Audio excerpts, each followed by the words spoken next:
All right, we're going to give Matt a little bit of a break as he's just spent the last 3 minutes talking consecutively. So now we're going on to the Beach District as Landstown undefeated taking on Bayside, also undefeated. First half action, quarterback Dion Stitt finding his wide receiver Gene Holloman for a nice pickup for the Marlins. Thanks for that break, Chris. I was doing my best impersonation of you there. Now Stitt looking underneath finds his wide receiver Quinn Blandon. Blandon gets a block upfield and drives it inside the Eagle 15-yard line. This was a big game, Chris. Both teams came into this matchup undefeated, looking to fight for that coveted #1 position here in the Beach District, and you see both teams fighting it out early on in this contest. And a touchdown run by Taquan Mizell. He'd have 17 carries, 53 yards on the night, and you see the extra point up and good for Megan McGee.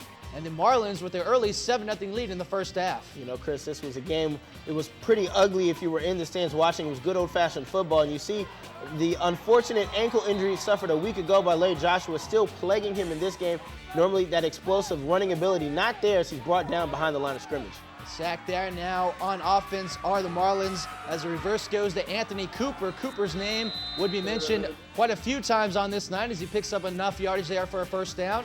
And now the screen pass setting up Demetrius Nicholson. Nicholson, one of the top recruits in the area. That's right. The number 4 DB in the nation is one of the top guys to watch out for. You know, both he and Cooper play both sides of the ball, and you see Stitt here trying to hit him on the run. And if you have your 3D glasses on, folks, you can see that ball coming right into your living rooms as the pass intended for Gene Holloman goes incomplete.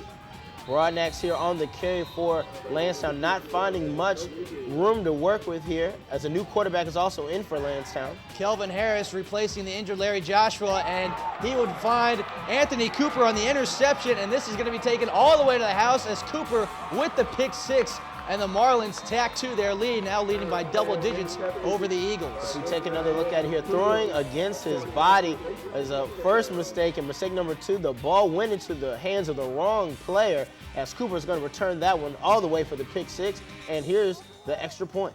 Extra point by McGee, up and good. 14-0 the score now in the second half as the Eagles trying to rebound, and the Bayside coaching staff wanting to keep the pressure on as Kyle Dawkins back to punt.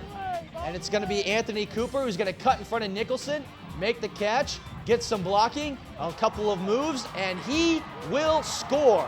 Big punt return for Cooper in the start of the fourth quarter, and this would seal it for the Marlins as Landstown would be facing a 20-0 deficit into the fourth quarter. That's right. Cooper with that punt return takes it all the way. Just say he can walk wherever he wants, and you see the extra point up, and it is good to cap off the 21-0 score here in the fourth quarter.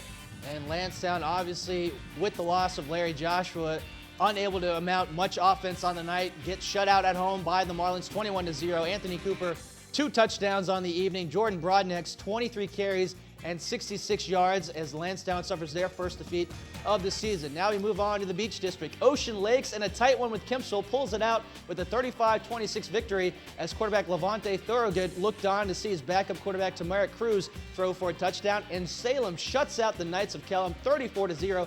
Tamushin Hodgins 11 of 20, 162 yards and a touchdown. More scores from the Beach. First Colonial also notches a shutout at Tallwood 14-0 as A.J. Boardley with 2 touchdowns.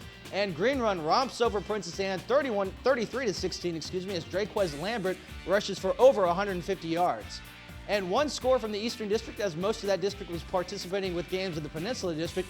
Booker T. Washington 34 over Pasquotank of North Carolina to 7. The offense with three straight weeks of 30-plus points for the Bookers. Now in the private schools, Trinity Episcopal 34, Norfolk Academy 7, as the Trinity Episcopal offense had 161 total yards. And in a close one, Nansman Suffolk defeats Norfolk Christian 13-6 as Ryan May 2 touchdowns on the ground to lead Nansman Suffolk. North Cross shuts out Bishop Sullivan Catholic 21-0 as Antoine Martin has 2 touchdowns. And Portsmouth Christian all over Brunswick Academy 35-6 as Sean Robertson has 2 touchdowns. And finally, it's not a Division III score, folks. Greenbrier Christian 33, Randolph-Macon Academy 6, as the Greenbrier Christian offense 276 yards on the ground and 4 touchdowns.